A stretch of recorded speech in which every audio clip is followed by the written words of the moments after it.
Oke, sambil nunggu yang lain lah, santuy-santuy dulu. Oke, tunggu, kami sedang menyampaikan kepada pengikut untuk bergabung.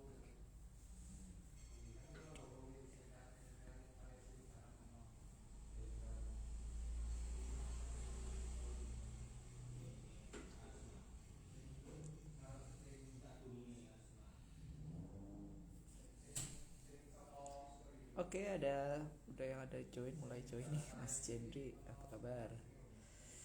Suaranya masuk ya? Masuk ya? Biar cerita-cerita dikit lah tentang Merpati Putih. Setelah ngetes program live tadi malam udah mulai utak-atik, jadi biar makin enak nih live-nya. Nunggu beberapa orang lagi lah ya join, baru kita cerita-cerita Merpati Putih.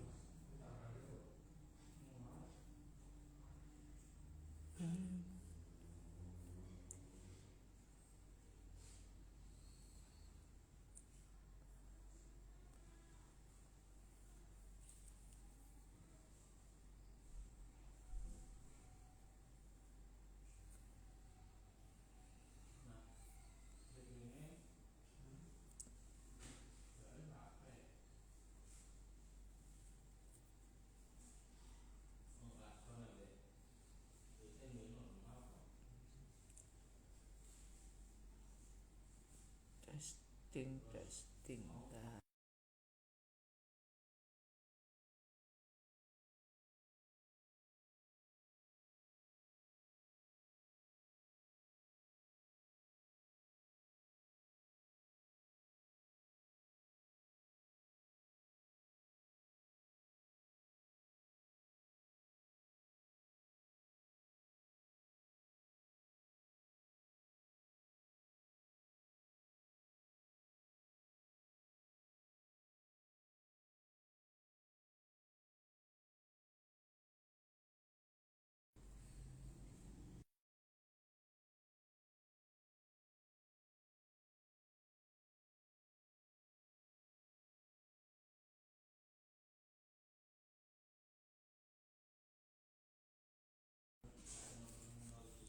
Lagi lihat potensi live, pengen tahu sih seberapa banyak bisa diikuti orang kalau live-nya pencak silat Merpati Putih terutama.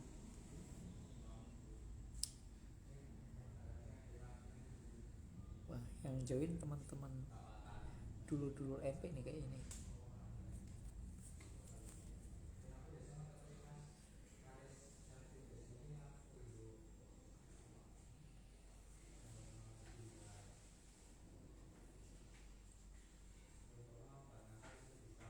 Nunggu beberapa orang lagi lah ya kita live ya.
Oke, oke. Ini lagi di kantor, lagi jam istirahat, terus ya kita coba live. Oke, dan ini lagi cerita-cerita sedikit aja tentang Merpati Putih. Eh, Assalamualaikum warahmatullahi wabarakatuh. Saya perlu menyapa dulu ke teman-teman mungkin. Kalau saya dari Merpati Putih Kola Cinde, terus kemudian yang pengen diceritakan itu Saya sendiri sebelum bergabung ke Merpati Putih sempat belajar beberapa silat tradisional lain, terutama tradisional dari Sunda. Terus kemudian uh, mulai gabung Merpati Putih mungkin udah cukup lama, dan ternyata saya tertarik ke Merpati Putih sendiri sebenarnya karena adalah salah satu silat Jawa yang cukup berkembang di Indonesia. Walaupun sebenarnya silat Jawa yang lain ada, cuman sepertinya yang berkembang cukup banyak dan banyak cabangnya, banyak tempat latihannya adalah Merpati Putih. Nah, ketika mulai latihan Merpati Putih dan dibandingkan dengan silat Sunda, ada beberapa hal yang menjadi keunikan dari Merpati Putih, atau mungkin silat Jawa yang lain kayaknya sama ya. Kalau saya lihat-lihat di liputan YouTube misalkan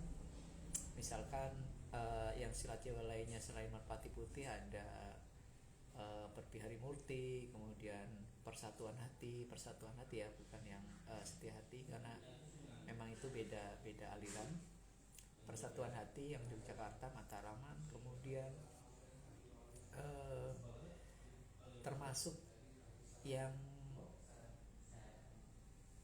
pendirinya adalah teman dari guru besar kita,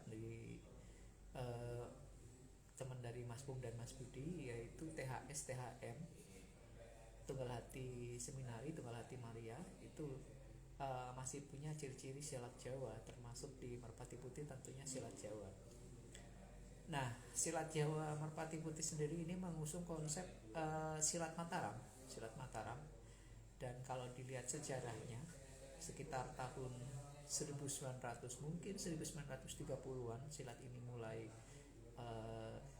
dikurikulumkan. Jadi di antara misalkan silat-silat Jawa di Mataram atau di Yogyakarta yang sudah cukup tua, misalkan seperti Persatuan Hati yang berdiri 1921 atau 1922, saya lupa ya. Persatuan Hati bukan yang Setia Hati. Yang Persatuan Hati kan memang asli dari Jogja. Itu kemudian juga ada silat yang salah satunya pernah diikuti Mas Bung itu ketika Mas Bung SMP, yaitu silat Bayu Manunggal. Nah, ternyata punya garis besar atau kesamaan dengan Merpati Putih.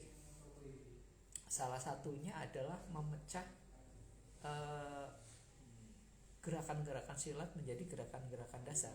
Jadi kenapa kemudian ini jadi perbedaan? Karena di Merpati Putih sendiri, atau mungkin bahkan silat Jawa yang lain, itu tidak ada jurus, hanya ada gerak dasar. Jadi jurus yang mungkin dulunya ada kemudian dipecah dan akhirnya diajarkan kepada anggota baru itu sebagai gerak dasar.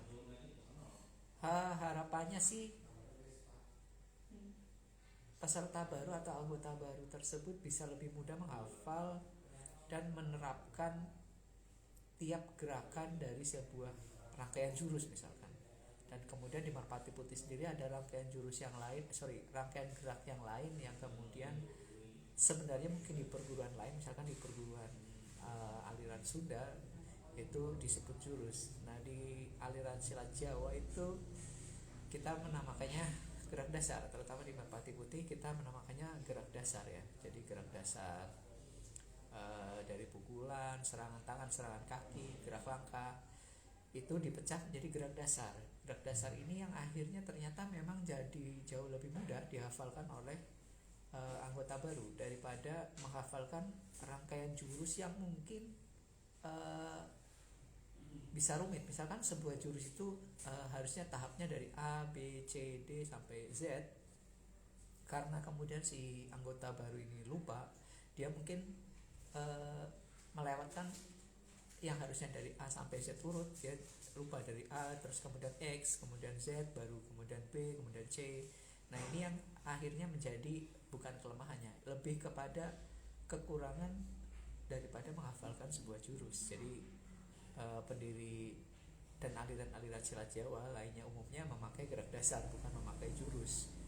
Jadi gerak dasar ini harapannya sih ketika anggota baru bisa memahami bahwa dari gerak dasar tersebut dia bisa merangkai jurus sendiri untuk keperluannya dia sendiri ya, untuk keperluan pribadi, bukan untuk kurikulum perguruan. Jadi untuk keperluan dia pribadi. Jadi itulah salah satu ciri silat Jawa yang sampai sekarang menurut saya cukup menarik ya. Ternyata tidak adanya jurus di silat Jawa, terutama Merpati Putih yang saya ikuti, adalah alasan agar si anggota baru itu lebih mudah memahami tiap gerak dasar dari silat tersebut. Karena misalkan anggaplah ada sebuah jurus, setelah pukulan tangan kanan, kemudian tendangan kaki kanan, kemudian gamparan kaki kiri gitu kan. Ternyata pada suatu ketika si anggotanya ini lupa, harusnya pukulan kanan terus kemudian dia pukul kiri, terus dari pukul kiri baru tendangan kanan. Padahal kalau secara urutan jurus dia jadi salah. Tapi kalau secara urutan gerak dasar dia ingatnya yang mana gitu. Dia ingatnya dari kiri, oke, ya udah nggak ada masalah. Kalau kiri memang kena kesasaran, kena ke lawan, ya udah nggak apa-apa gitu. Nah, ciri-ciri seperti ini saya lihat hanya ada di silat-silat Jawa. Jadi silat-silat Jawa yang tadi saya sebutkan mempunyai ciri-ciri tersebut. Biasanya tidak ada jurus gitu. Dan di Merpati Putih sendiri ada namanya rangkaian gerak, yang rangkaian gerak tersebut sebenarnya tidak cukup terlalu rumit, tapi ketika hal tersebut jadi materi ujian, kadang teman-teman anggota baru ketika mau UKT, mau ujian itu kesusahan menghafalkan. Ada yang lupa geraknya, ada yang lupa urutannya gitu kan. Nah itu yang memang mungkin ternyata jadi sebagai salah satu kendala menghafalkan jurus, bukan memahami gerak dasar dari silat tersebut. Kemudian misalkan di perguruan silat Jawa yang lain seperti Perpi Harimurti ya, yang masih mungkin sama-sama silat Jawa ya. Dari Perpi Harimurti sendiri, tiap gerak dasarnya itu bisa diasosiasikan dengan sebuah abjad. Misalkan pukulan tangan kanan diasosiasikan dengan huruf abjad A misalkan. Kemudian tendangan kaki kiri dengan huruf S misalkan. Kemudian dia, si anggota silat Perpi Harimurti tersebut boleh merangkai jurus tersebut sesuai namanya dia. Misalkan namanya adalah Sari misalkan.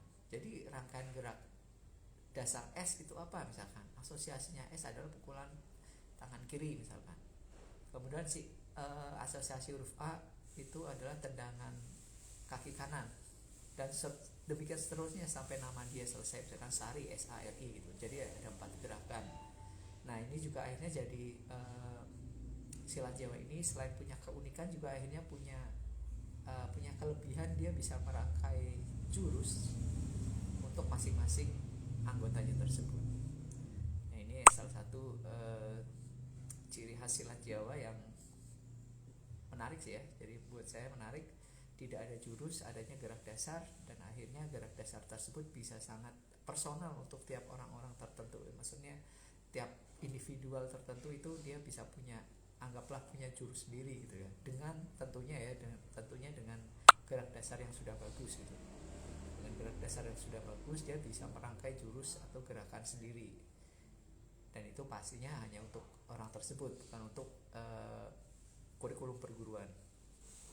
Nah untuk hal seperti ini tentunya juga diajarkan di Merpati Putih ya. Merpati Putih sendiri nggak ada mengenal jurus, jadi di Merpati Putih adanya ya gerak dasar. Misalkan serangan tangan, serangan kaki, kemudian gerak langkah, itu udah dipecah-pecah sendiri sama pendiri Merpati Putih. Dan ini ciri khas seperti ini memang ada di hampir semua silat Jawa aliran Mataram ya, biasanya aliran Jogja gitu kan. Yang seperti saya sebutkan tadi, Persatuan Hati, kemudian Perpi Harimurti, dan termasuk tentu saja Merpati Putih. Walaupun mungkin tiap gerakan punya nama yang berbeda-beda ya. Tiap gerakan punya nama yang mungkin di kita namanya pukulan datar kanan, mungkin di perguruan silat Jawa yang lain punya nama yang berbeda lainnya. Oke, kayaknya ini udah cukup, udah 15 menit. Mungkin kalau mau live lagi mungkin besok ya, atau nanti malam. mudah-mudahan bisa live, bisa sering live kayak gini biar pengen tahu program live seperti ini menarik gak sih buat teman-teman. Dan nanti mungkin akan bakal di-upload di YouTube-nya Merpati Putih Cinde ya, biar ini jadi konten juga. Oke, cukup. Ada yang mau ini nggak ya? Ada yang mau join live nggak ya?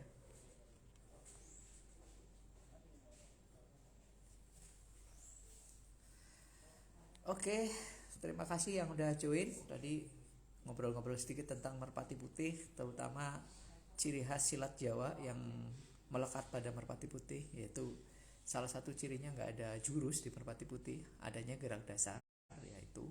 Dan gerak dasar itu memang uh, dimaksudkan agar anggota baru atau anggota Merpati Putih itu lebih memahami tiap geraknya, bukan menghafalkan jurus. Karena bisa saja rangkaian jurus itu dari A sampai Z lupa, dan mungkin di situasi tertentu tidak terpakai semuanya gitu untuk rangkaian jurus tersebut.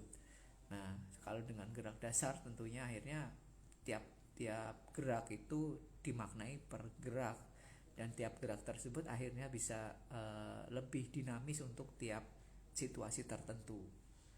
Misalkan untuk serangan dari tusukan senjata tajam itu dengan mungkin 2 atau 3 gerakan dasar dari Merpati Putih sudah bisa cukup mengatasi gitu kan. Tapi misalkan itu rangkai dari sebuah jurus, tentunya itu adalah potongan yang 3 gerak dasar itu potongan jurus yang mungkin cukup sedikit gitu ya, nggak banyak. Jadi kan apakah jurus itu terlalu sia-sia? Ya mungkin juga enggak, tapi bisa juga jurus bisa dipandang sebagai sebuah seni untuk misalkan pencaksilat, karena tentunya pencaksilat nggak bisa lepas dari seni ya, jadi karena seni bela diri. Jadi gitu sih, jadi salah satu ciri yang sering saya utarakan dan menurut saya sebuah ide yang bagus dari silat Jawa ya, itu adalah nggak ada jurus, adanya gerak dasar. Oke, cukup dari saya. Mudah-mudahan ini nanti bisa saya upload di YouTube-nya MP Cinde. Oke, ya untuk konten dan pengen tahu konten seperti ini ramai gak sih gitu ya. Oke, saya tutup dulu. Terima kasih yang udah bergabung. Mungkin nanti bisa komen juga. Oke, assalamualaikum warahmatullahi wabarakatuh. Bye.